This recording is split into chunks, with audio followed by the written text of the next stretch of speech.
We also visited Pachinko for the first time. As soon as you walked in, you're hit with a wall of noise, thousands of small metal balls clattering and machine chiming. Guys, you're gonna hear 30% of what I heard. Are you ready?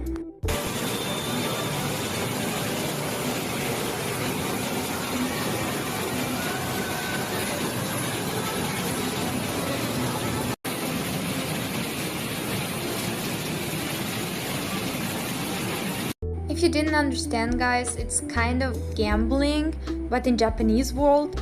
And the main reason to visit a place like this is not playing, but the bathroom, which we should agree is pretty kawaii.